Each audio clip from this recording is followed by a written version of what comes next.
Iba diciendo que estamos con el resumen de Génesis. Pongo aquí un 3, si veis al principio en el título, porque fue la tercera sesión que hicimos en la iglesia. Seguimos con nuestro capítulo 1. ¿Vale? Nos quedamos la vez anterior en los versículos 1 y 2 solamente. Terminamos con ese versículo 2, donde se decía que el Espíritu de Dios se movía sobre la faz de las aguas con esa imagen del águila que protege su nido, y introducía de esa manera ya la Trinidad cuando hablaba de que Dios creó y que después el Espíritu de Dios se movía, ¿vale? Hoy vamos a ver un poco más de eso en ese versículo 27, donde se habla de que hagamos al hombre a nuestra imagen y semejanza. Pero como iba diciendo, estamos viendo el proceso creador, ¿vale? La creación. Nos toca ver hoy el resto del capítulo, ¿vale? Es un capítulo amplio, 31 versículos, pero bueno, creo que lo vamos a ver de manera rápida. Ya sabéis que si alguien tiene alguna duda, recomiendo que os lo apuntéis y que me escribáis después, me mandéis un correo, un WhatsApp, intentamos verlo, ¿vale? Porque si no, por llamada es un poco complicado. Si os parece, vamos a leer el capítulo, ¿vale? Lo tenemos en mente y así nos centramos un poco ya en el tema. Génesis, capítulo 1. En el principio creó Dios los cielos y la tierra estaba desordenada y vacía, y las tinieblas estaban sobre la faz del abismo, y el Espíritu de Dios se movía sobre la faz de las aguas. Y dijo Dios, sea la luz, y fue la luz. Y vio Dios que la luz era buena, y separó Dios la luz de las tinieblas.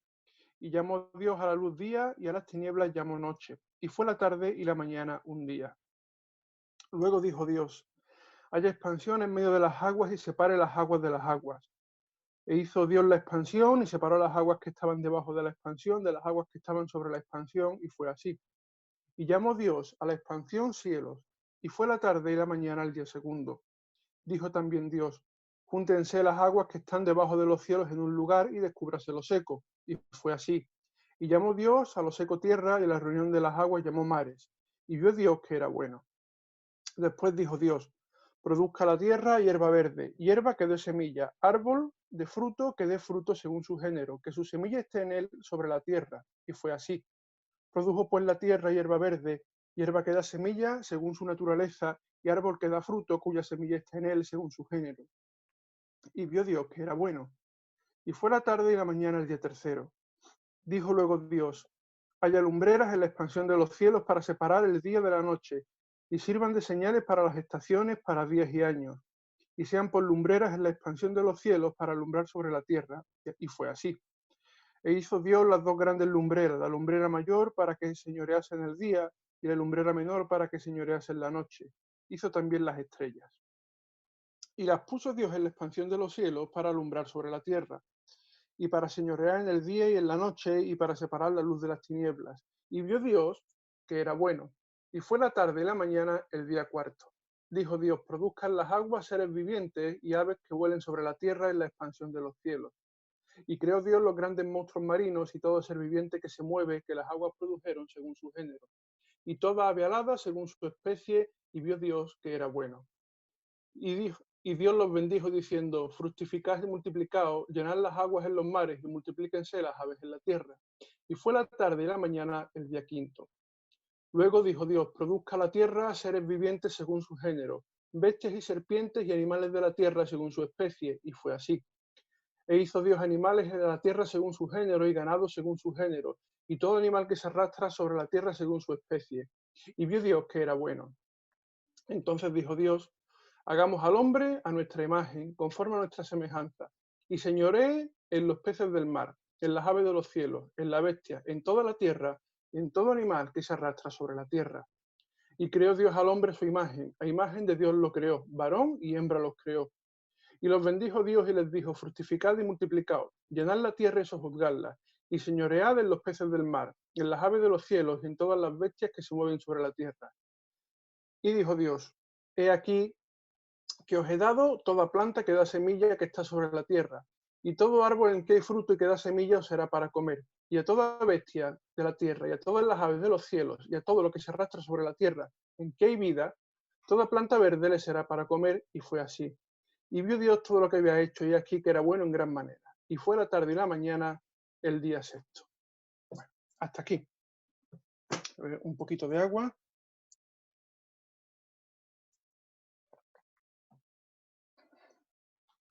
Lo primero que nos encontramos, si alguien leyera por primera vez este texto, si alguien que no tuviera ningún conocimiento previo de la palabra se enfrentara a este texto por primera vez, es que hay un proceso creativo bastante peculiar y controvertido. Controvertido porque, si recordáis, la semana pasada estuvimos hablando que es imposible que no filtremos el Génesis, en este caso el capítulo 1, bajo la lupa de nuestro conocimiento actual, de nuestra mentalidad actual, de nuestro entorno social, cultural, histórico, y evidentemente todo eso nos influye, ¿vale?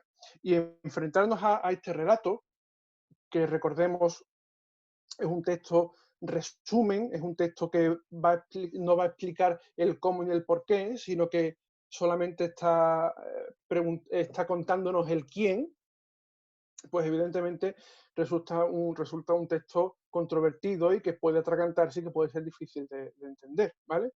Para nosotros es dificilísimo el poder entender ese proceso creador a través de la palabra, de la voluntad de la palabra de Dios, ¿vale? Recordad que hablamos de el vara, ese verbo que usa Génesis 1 para hablar de la creación de Dios, ese crear de la nada. Vara solamente lo hace Dios, ¿vale? Esa manera de crear. Y crear por voluntad propia, simplemente porque Él diga y aparezca, es algo que nos cuesta de entender. Nuestra incapacidad para crear de esa manera, pues hace que nos cueste mucho más trabajo entender o incluso creer el texto de Génesis capítulo 1. Crear de la nada para nosotros es imposible. Incluso si fuéramos, no sé, carpinteros, por ejemplo, y quisiéramos hacer una mesa, vamos a un bosque por buscarlo lo más arcaico posible. Vamos a un bosque, cortamos el árbol nosotros, lo limpiamos, lo pulimos, cortamos la madera, la tallamos, le damos forma y hacemos una mesa. Aunque la mesa la hayamos creado nosotros, no hemos creado de la nada. Necesitábamos una materia prima, necesitábamos unas experiencias, necesitamos un conocimiento que hemos tenido que aprender antes para hacer la mesa, con lo cual no podemos entender lo que es crear de la nada. Que no haya nada y de buenas a primeras aparezca todo de manera ya perfecta y terminada, que es lo que nos cuenta el texto, ¿vale? Y para introducir eso, el texto va a repetir muchísimas veces la fórmula y dijo Dios. Si recordáis, decíamos la semana pasada que Dios es la palabra más pronunciada y más repetida en este capítulo 1 de Génesis. ¿Por qué? Porque está poniendo la lupa en quién, no en el cómo ni en el por qué, ¿vale? ¿Quién es el creador? Es Dios. El texto te dice, mira, te voy a explicar, Moisés dijo, voy a explicar quién creó todo lo que existe. Olvídate de historias, olvídate de leyendas, olvídate de todo lo que hay. Esta es la realidad. Dios creó, ¿vale? Y tenemos este Génesis 1 a modo de mega resumen de toda la creación. Así que tenemos ya una tierra creada. Y es interesante, ¿vale? Esto lo pongo entre paréntesis, que se nos cuenta la creación de la tierra en solo un versículo, ¿vale? Se nos dice en el versículo 1, en frío, sin calentar y sin nada, en el principio creó Dios los cielos y la tierra. ¡Hala! Y ya está la tierra ahí creada y no se nos explica nada más. No sabemos cómo fue ese proceso de creación, sino que en el principio creó Dios los cielos y la tierra. Ya tenemos una tierra creada. ¿Y cómo se encuentra la tierra? Pues nos decía el texto que la tierra estaba desordenada y vacía. Así que, tal y como leíamos en Isaías 45 la semana pasada, Isaías 45, 18, si no recuerdo mal, Dios tenía que preparar esa tierra para habitarla. Y estos versículos del 3 al 31 nos cuenta precisamente cómo Dios, de manera paulatina y paso a paso, va a preparar la tierra para ser habitada. ¿Podía Dios haber hecho esto de otra manera? Evidentemente. O sea, el por qué lo hizo así, pues no lo sabemos. Él, en su santa voluntad, decidió hacerlo de esta manera. Hemos de recordar también que Moisés explica las cosas de la mejor forma que puede. Seguramente cuando se le está revelando el proceso de creación del mundo y el proceso en el que Dios articula toda la realidad existente, para Moisés aquello sería un auténtico choque. Él estaría recibiendo información que no era capaz de concebir, que no era capaz de asimilar con su mente, y menos en aquella época. Con lo cual, él va a contarlo de la manera que mejor puede.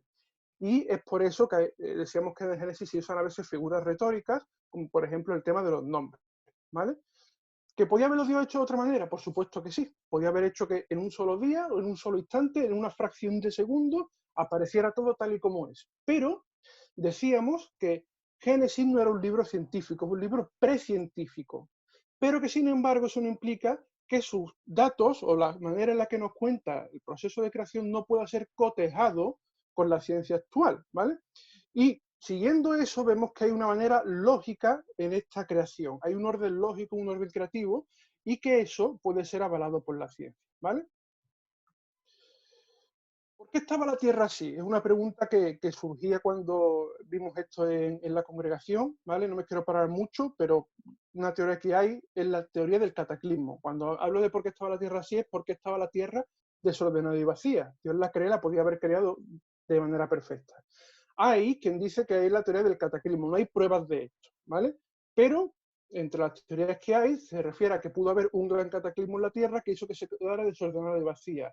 Hay quien dice que las guerras que se produjeron en el cielo dejaron la Tierra en ese estado. No lo sabemos. El caso es que la Tierra estaba desordenada y vacía. Hay traducciones que dicen que la Tierra estaba en ruinas, de ahí viene esta teoría del cataclismo, pero el caso es que eso no lo explica la palabra. Es que ni siquiera entra en ese tema. Se nos dice que estaba desordenada y vacía, y desde el versículo 3 se nos va a empezar a contar cómo Dios crea y ordena. Y esto hemos de tenerlo en mente, ¿vale? Hay textos, hay versículos que parece que se van a contradecir entre ellos, pero tenemos que tener en cuenta que va a crear y a ordenar, y al final vamos a ver cómo todo eso encaja de una manera lógica y una manera que realmente tiene sentido. La materia existe, ¿vale? Hemos visto ya en el versículo 1 y el versículo 2 que ya ha creado toda la materia existente en el universo, así que ahora se va a dedicar a crear y a ordenar lo que ha creado. Y este proceso dura 6 días, ¿vale? Algo que todo el mundo sabe. Pero hay quien pregunta, ¿y fueron días reales? ¿Fueron días de 24 horas? ¿Cómo se miden los días? Porque claro, a medida que se van creando, vamos viendo que, por ejemplo, se nos dice que el Sol y la Luna no aparecen hasta el día cuarto, ¿vale? Aparentemente. Así que, ¿cómo se pueden medir los días? Bueno, pues el texto especifica de manera exacta que fue la tarde y la mañana de un día. Es decir, está marcando días de 24 horas, ¿vale? Si nos vamos a Éxodo, capítulo 20, versículo 11, se nos dice, porque en 6 días hizo Jehová los cielos y la tierra, el mar y todas las cosas que en ellos hay, y reposó en el séptimo día. Por tanto Jehová bendijo el día de reposo y lo santificó. Moisés especifica en 6 días, y le está hablando a personas que entendían días de 24 horas como los nuestros, ¿vale? Así que está hablando de días de 24 horas. ¿Es difícil entender, es difícil asimilar para nuestra mentalidad? Pues sí, pero el texto nos habla de 6 días con sus tardes y sus mañanas, 24 horas. Así que tenemos Génesis versículo 1, capítulo 1 y versículo 3, y nos dice, y dijo Dios, sea la luz, y fuera luz. Fijaros qué manera tan escueta. Y dijo Dios, fuera luz, y fuera luz, ¿vale? Si nos fijamos, son las primeras palabras que registra la Biblia sobre Dios. Hasta ahora no se nos ha dicho y dijo Dios. Por primera vez se dice, dijo Dios, sea la luz y fuera luz. Antes no se ha mencionado que Dios hablara para crear.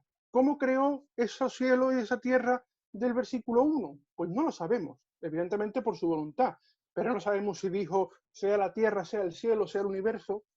Lo que sí sabemos es que una vez que la tierra ya está creada, dice, sea la luz y fue la luz. ¿Y por qué era necesario que fuera la luz? Porque como nos dice antes, todo estaba en tinieblas y las tinieblas estaban sobre la faz del abismo y el Espíritu de Dios se movía sobre la faz de las aguas. Ahora bien, Génesis 3 dice, sea la luz. No habla del sol, no especifica que se refiere a la luz del sol. Y nos surgió una duda cuando hablábamos de esto en la congregación. ¿Puede haber luz sin sol? Bueno, en Apocalipsis 21-23, por ejemplo, vemos que se nos dice que en la Nueva Jerusalén, una vez que estemos en la presencia del Cordero, no será necesario ni sol ni luna. ¿Por qué? Porque la gloria de Dios y del Cordero será lo que ilumine, ¿vale? El texto habla de la luz. ¿Y qué es la luz? La luz es el espectro visible de la energía electromagnética. Está formado por unas partículas que se llaman fotones, ¿vale? ¿Qué significa esto? La luz es lo que nuestro ojo puede ver, puede percibir. Sabéis que los colores se identifican o se perciben de manera diferente por cada persona en función de cómo nuestro nervio óptico filtre la luz, ¿vale? No todo el mundo ve los colores iguales. Hay veces que hay discusiones sobre, oye, ¿de qué color es esta zapatilla? Y hay gente que lo ve azul, hay gente que lo ve verde y hay gente que lo ve gris.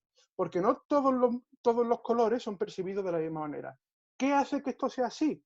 Como nuestro nervio óptico capta la luz. Este espectro visible de la energía electromagnética. Y las partículas de fotones, se sabe hoy en día que existen, que están ahí, son las que hacen que esta luz sea visible. ¿Creó Dios esto? Pues evidentemente.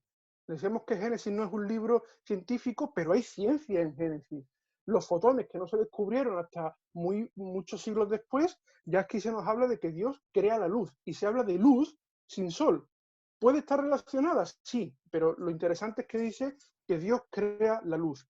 Y claro, cuando crea la luz, ¿qué es lo que hace? Versículo 4. Y vio Dios que la luz era buena y separó Dios la luz de las tinieblas. Evidentemente son antagónicas. En el momento en el que aparece la luz, esas tinieblas que reinaban y que se movían sobre la faz de las aguas, esas aguas que no se saben muy bien cuándo surgen, pues se disuelven, desaparecen, ¿vale? La luz y las tinieblas son antagónicas. Y especifica, como decíamos anteriormente en este versículo 5, especifica entre día y noche. Fijaros que no menciona el sol y la luna, sin embargo el versículo 5 dice, llamó Dios a la luz día y a las tinieblas llamó noche. Y fue la tarde y la mañana un día. Y el pobre Moisés pues explicaría esto como buenamente pudiera, ¿vale? Pero ha pasado un día y en el primer día se ha creado la luz y se ha ordenado además, porque se ha puesto que la luz va a tener una duración y será el día, y la noche va a tener otra duración y serán las tinieblas, ¿vale? Entended tiniebla como oscuridad, no en el sentido peyorativo del término ni de maldad, ¿vale? Día 2, versículo 6, dice, luego dijo Dios, vuelve a repetir la fórmula, fijaros en quién hace hincapié siempre, en el creador más que en la creación. Haya expansión en medio de las aguas y separe las aguas de las aguas. E hizo Dios la expansión y separó las aguas que estaban debajo de la expansión de las aguas que estaban sobre la expansión, y fue así. Y llamó Dios a la expansión cielos, y fue la tarde y la mañana el día segundo. Así que en el día Dios, en el segundo día, Dios, por su palabra, por su voluntad, separa las aguas, ¿vale? ¿Qué hace? Está poniendo orden en la que yo existía. Ya estaban las aguas ahí, en el versículo 2 les va a poner orden. Y tenemos que las separa y hace una expansión entre medio. Y tenemos agua arriba y agua abajo. Esta expansión, en hebreo, significa espacios aéreos. Es decir, el cielo y la atmósfera que nosotros conocemos. Nos asomamos a la ventana y vemos esto azul con nubes. Pues eso es. Y en parte ese agua que hay contenida en la atmósfera, hecho que hasta muchos siglos después la ciencia no corrobora y no demuestra, es lo que permite en parte la vida, ¿vale? El que haya agua en nuestra atmósfera, en vapor de agua, hace que la Tierra tenga unas condiciones especiales. Los científicos nos dicen hoy día, por ejemplo, que Marte tiene atmósfera, pero que no puede permitir vida porque no hay agua en su atmósfera. En la Tierra sí, ¿vale? Y esto de que hubiera agua en la expansión de los cielos, se menciona en Génesis 1, muchísimo tiempo antes de que la ciencia lo descubriera. Versículo 9. Dijo Dios también, tercer día, júntense las aguas que están debajo de los cielos en un lugar y descúbrase lo seco, y fue así. Y llamó Dios a lo seco tierra, y a la reunión de las aguas llamó mares, y vio Dios que era bueno. La tierra se descubre. Pangea. ¿Qué es Pangea? Esto seguramente lo hemos escuchado muchas veces. La ciencia moderna nos dice que durante un tiempo toda la tierra estaba negada de agua y estaba junta. Era un megacontinente todo junto que se llamaba Pangea, ¿vale? Dios, ¿qué está haciendo aquí? Está ordenando el espacio. La tierra estaba inundada por completa de agua, ¿y qué va a hacer Dios? Va a separar las aguas para que la tierra seca pueda surgir, ¿vale? Se está ordenando el espacio, se está poniendo ya lo seco en un lado para que nos entendamos y lo mojado en otro. Así que tenemos ya un cielo con agua también arriba en la atmósfera, agua en la tierra ya aglutinada en sus espacios, en los mares que hemos leído, y la tierra seca, la ordenación del espacio. Y aparece, una vez que se crea ya un espacio de tierra seca, la flora del planeta, versículos del 11 al 13. Después dijo Dios, produzca la tierra hierba verde, hierba que dé semilla, árbol de fruto que dé fruto según su género, que su semilla esté en él sobre la tierra, y fue así. Produjo pues la tierra hierba verde, hierba que da semilla según su naturaleza, y árbol que da fruto cuya semilla está en él según su género. Y vio Dios que era bueno. Y fue la tarde y la mañana el día tercero. Así que tenemos ya el agua en un lado, tenemos la tierra en otro, pues en esta tierra aparece la flora, es decir, toda la vegetación que conocemos. Y es interesante porque aquí mete Dios una cláusula nueva, mete una manera de que se continúe el orden que ha creado. Hay un método, ¿vale? Dice que cada árbol, según su género, va a producir su semilla, que va a estar tanto en el árbol como en la tierra. Digamos que está creando un método que se autoabastece a sí mismo, ¿vale? No hay que volver a crear ya ninguna planta, no hay que volver a crear ninguna semilla, porque él la crea de una manera que hace que todo pueda perpetuarse. Todos conocemos cómo funciona, ¿verdad?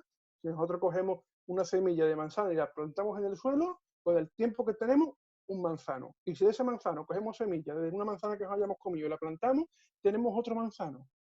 Es un método de autoabastecimiento prácticamente perfecto, porque si se usa bien, si se cuida bien y no se abusa, tiene recursos ilimitados, ¿vale? Eso sería un tema largo y tendido de hablar sobre qué uso hacemos de los recursos que tenemos, pero está creado para eso, para que tengamos autoabastecimiento.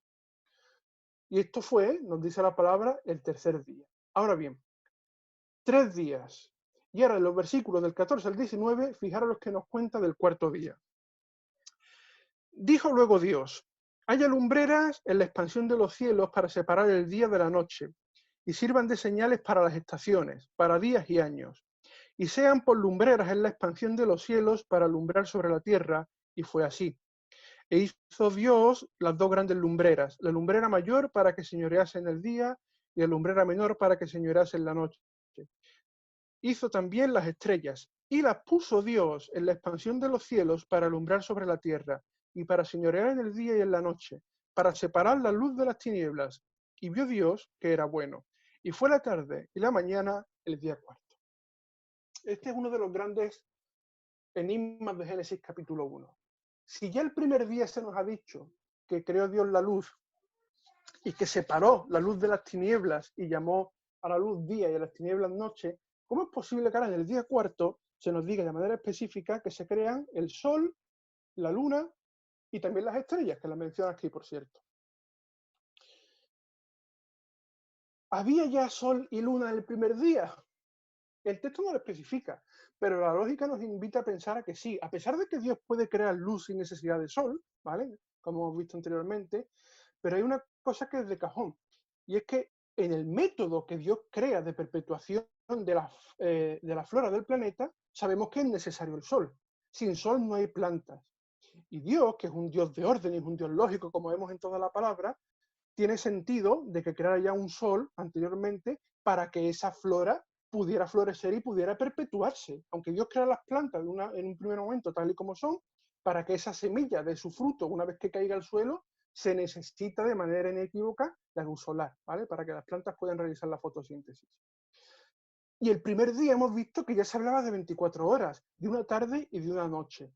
Y el texto aquí repite una fórmula que ha usado ya en el versículo 3. Es que Dios separó, es Dios el que separa la luz de las tinieblas, y el Dios el que dice que la luz será el día y las tinieblas serán la noche, ¿vale?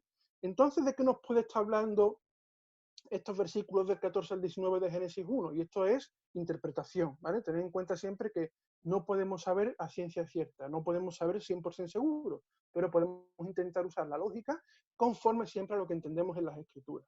¿De qué nos puede estar hablando? Pues estos versículos meten una cláusula nueva que no se había dicho anteriormente, y es que dice que las puso Dios en la expansión de los cielos para alumbrar sobre la tierra, ¿vale? Esa expansión que se ha creado anteriormente, ese cielo que entendemos nosotros como nuestra atmósfera, se nos dice que allí las puso Dios.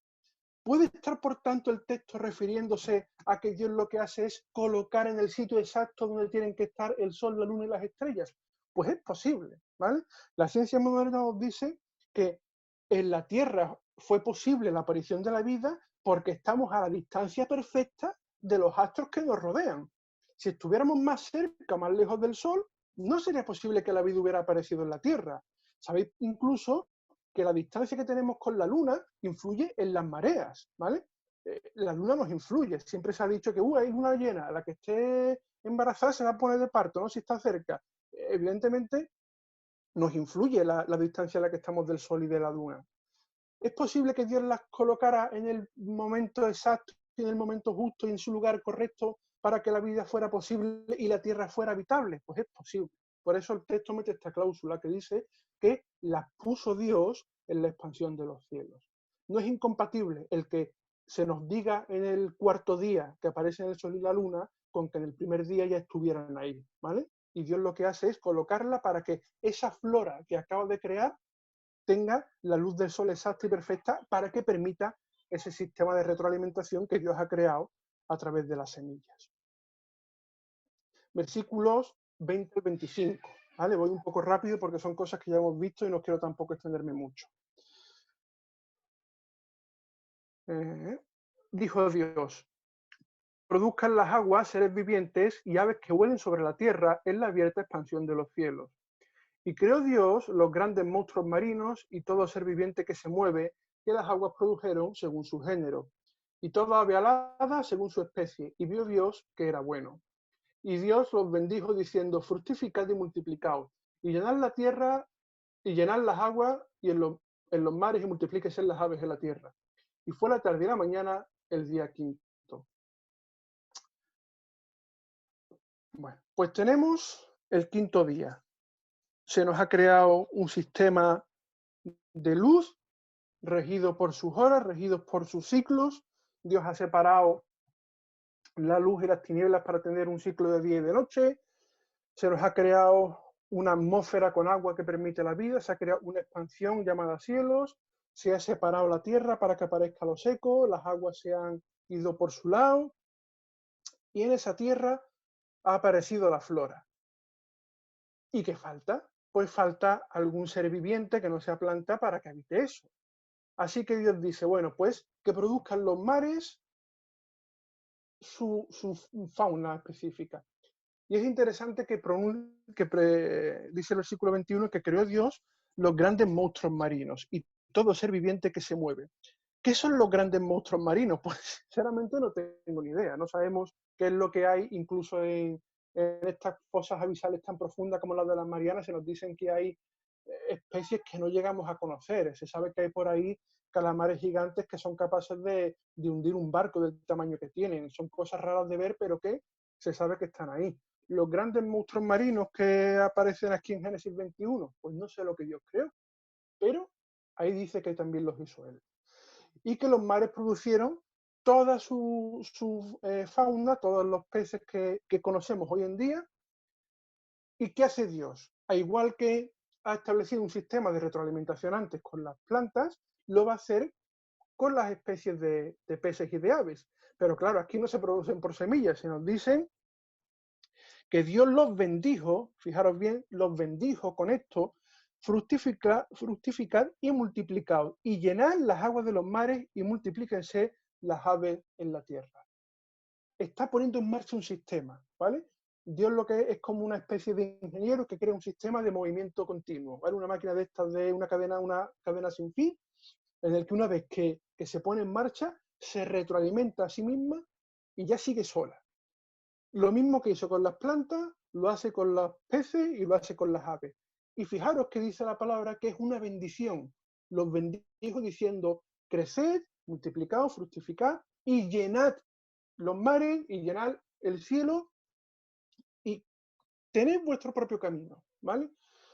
También la ciencia nos dice que este es el orden lógico de la creación, ¿vale? Si nos vamos a todas las teorías evolutivas que hay, se nos dice que primeramente en el agua comenzó la vida y que del agua se pasó a las aves y que después de las aves empezaron a salir algunas especies de anfibios que poblaron la Tierra, ¿vale? No estoy diciendo que la teoría de la evolución sea cierta como tal, pero sí que hay un orden lógico y científico en la manera en la que la palabra nos cuenta cómo creó Dios. Que si alguien quisiera hacer un mundo hoy en día desde cero, la manera más lógica y más factible de hacerla sería tal y como nos cuenta en Génesis. Primero la vida, el agua y las aves de los cielos. Y una vez que ya está hecho eso, nos queda el último día. ¿Y qué faltaba? ¿Vale? Pues tenemos plantas en la tierra, tenemos seres en el agua que habiten en el agua y tenemos aves que vuelen por el cielo y que duerman en las ramas de los árboles. Pero nos falta algo que ande a dos patitas o a cuatro patitas en el caso de los animales sobre la tierra que se ha creado, que ya está seca, que está preparada y que además tiene los vegetales listos para comer. ¿Qué nos falta? Pues vamos a ver del versículo 25 al 31 el final de la obra.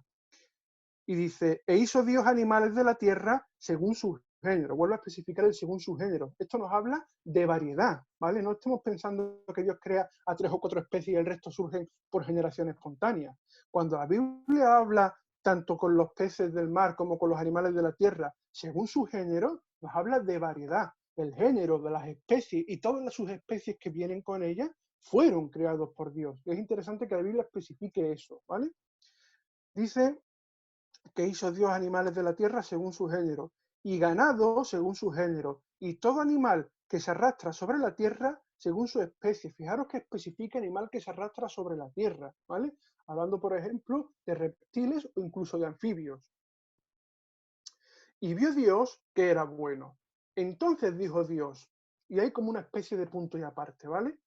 Hagamos al hombre a nuestra imagen, conforme a nuestra semejanza, y señoree en los peces del mar, en las aves de los cielos, en las bestias, en toda la tierra y en todo animal que se arrastra sobre la tierra. Y creó Dios al hombre a su imagen, a imagen de Dios lo creó, varón y hembra los creó. Y los bendijo Dios y les dijo, fructificad y multiplicaos, llenad la tierra y sojuzgadla, y señoread en los peces del mar, en las aves de los cielos y en todas las bestias que se mueven sobre la tierra. Y dijo Dios, he aquí que os he dado toda planta que da semilla que está sobre toda la tierra, y todo árbol en que hay fruto y que da semilla serán para comer. Y a toda bestia de la tierra, y a todas las aves de los cielos, y a todo lo que se arrastra sobre la tierra en que hay vida, toda planta verde le será para comer. Y fue así. Y vio Dios todo lo que había hecho, y he aquí que era bueno en gran manera. Y fue la tarde y la mañana el día sexto. Llegamos al final de la obra, el culmen de la creación de Dios. ¿Y qué es lo que crea en el último día? Pues toda la fauna que habita la tierra, ¿vale? Y habla según su género, y especifican los ganados, y especifican lo que se arrastra sobre la tierra, en definitiva, todo lo que camina sobre la tierra y el ser humano, que lo crea lo último, al final del todo. Y al hombre se le dan unas instrucciones especiales que no se le ha dado hasta ahora a ninguna especie. Ya se había incluido antes la fórmula de la bendición de crecer y multiplicar o fructificar. Y al hombre también se le dice a eso. Pero añade una cláusula. ¿Cuál es la cláusula? Señoread, llenad la tierra y sojuzgadla. Versículo 28 estamos leyendo, ¿vale? Y los bendijo Dios, les dijo, fructificad y multiplicaos. Llenad la tierra y sojuzgadla. Y señoread en los peces del mar, en las aves de los cielos y en todas las bestias que se mueven sobre la tierra. Corre por ahí la creencia, y se escucha mucho, que Dios hizo al hombre dueño y señor de todo. Y se usa este versículo. Pero no es dueño de todo. Dios ha establecido un orden en la creación y ha creado un montón de cosas. Y antes de crear la flora, por ejemplo, ha creado otras cosas, ¿vale? Ha creado una atmósfera, ha creado un cielo, unas estrellas, unos astros, ha creado unos espacios. Al hombre no se le da potestad sobre eso. Eso cuando se nos dice, no, Dios hizo al hombre dueño y señor de todo y se perdió por la caída. Es cierto que la caída nos quitó esa posición de privilegio. Y se nos dice que la tierra gime con dolores de parto, esperando también a ser redimida, porque sufrió las consecuencias de la caída.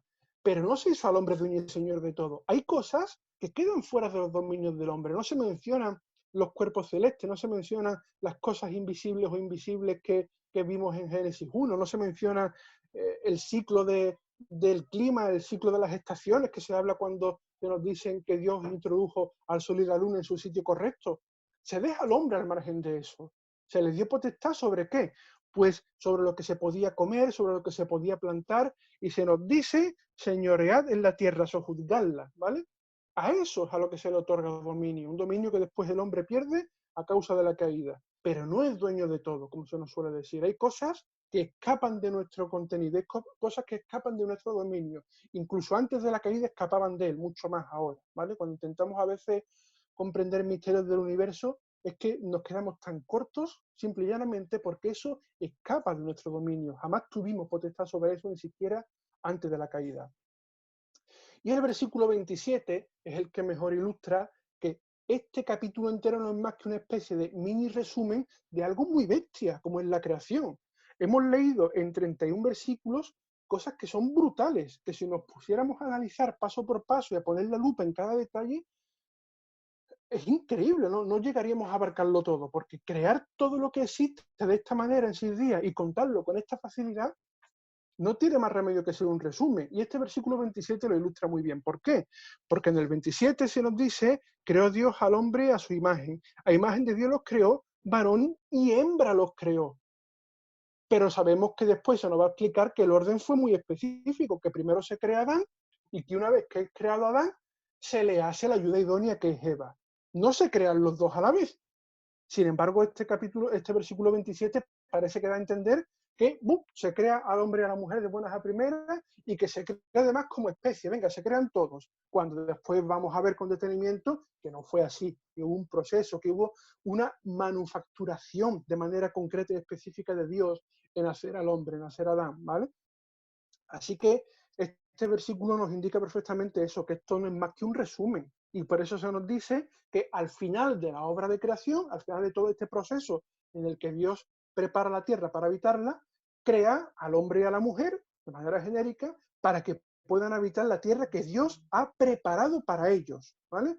En Isaías 45, 18 leíamos que Dios prepara la tierra para que el hombre pueda habitarla, señorearla y sojuzgarla. Pero repito, es un resumen. No intentemos buscar ciencia en este capítulo 1 porque no se trata de eso. Así que, a modo de colofón final, tenemos que Dios crea y Dios ordena, y que lo hace de una manera lógica y secuencialmente. Lo hace siguiendo un orden que cualquier persona con dos dedos de frente lo haría exactamente igual. La manera más lógica y más efectiva de crearlo todo es tal y como Génesis 1 nos cuenta. Así quiere también la ciencia moderna que fue el orden.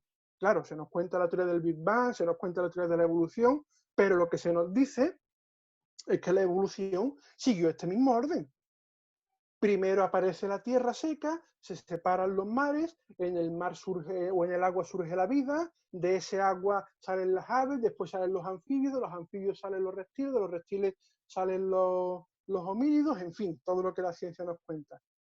Pero el orden, si os fijáis, es exactamente el mismo. Y el Génesis es el único relato de la creación que puede ser respaldado de esa manera. Y fijaros bien este pequeño esquemita que hemos puesto aquí entre la diferencia de crear y ordenar. Y cómo los días, estos 3 días, se encargan entre ellos y tienen una secuencia lógica muy concreta y que hace mucho más fácil de entender. El primer día que se nos dice que aparece, la luz. Eso se corresponde con un cuarto día donde se ordena las lumbreras y las estrellas, el sol, la luna y las estrellas que se mencionan en ese cuarto día de la creación en Génesis. El segundo día, que se nos dice que se separó, el aire y el agua. Estaba todo cubierto de agua, la tierra era una masa ingente de agua, así que Dios separa el agua, la lleva parte a la atmósfera, crea la expansión de los cielos y el resto se queda en la tierra. ¿Y cómo se corresponde eso con el segundo día?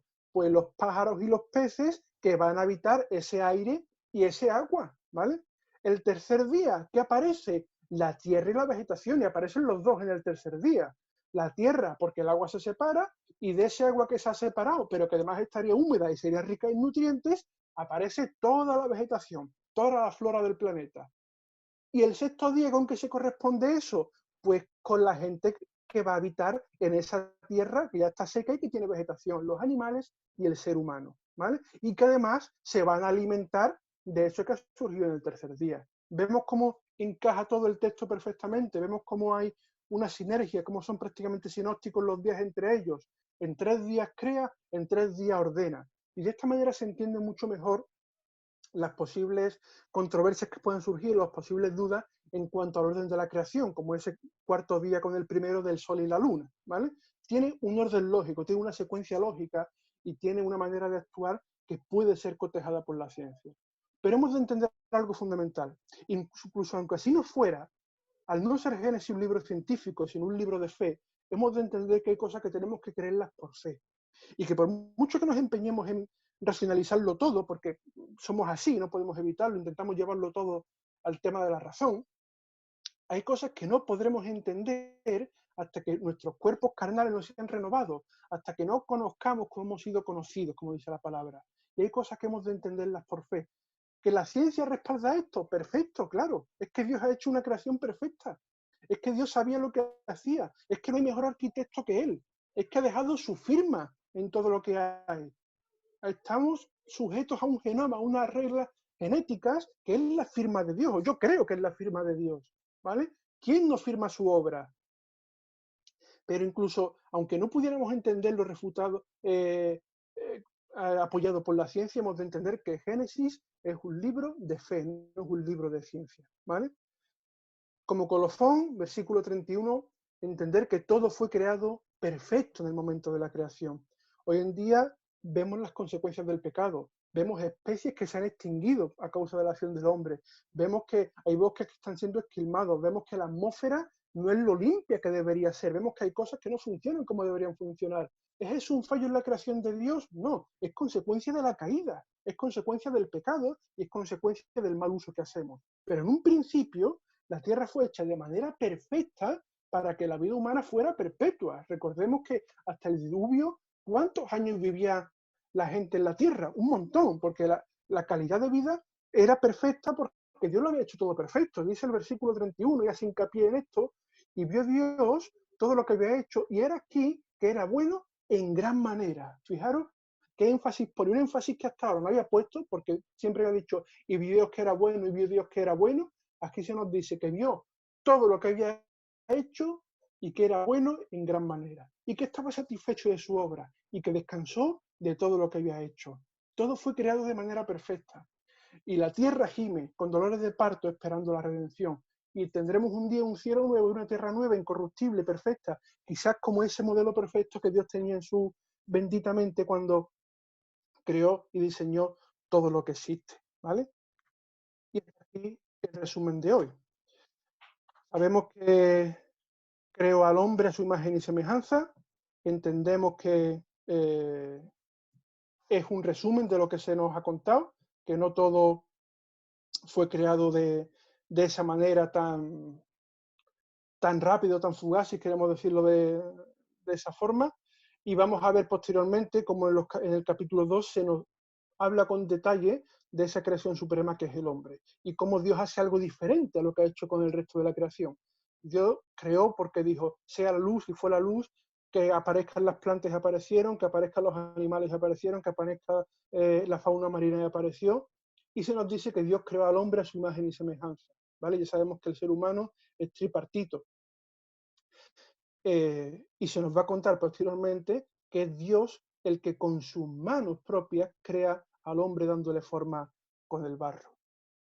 Pues hasta aquí el resumen de este primer capítulo de Génesis, un capítulo extenso, un capítulo bastante amplio, pero que yo creo que más o menos ha quedado claro. Repito, si alguien tiene alguna duda, que se la apunte y que me escriba después, por WhatsApp o por correo, y dentro de nuestras posibilidades, pues intentamos darle solución o intentamos darle una respuesta lo más clara posible. Por mi parte, poco más que añadir, ya si quiere Manolo, pues que se quede de nuevo al cargo de la reunión y que nos despida en oración.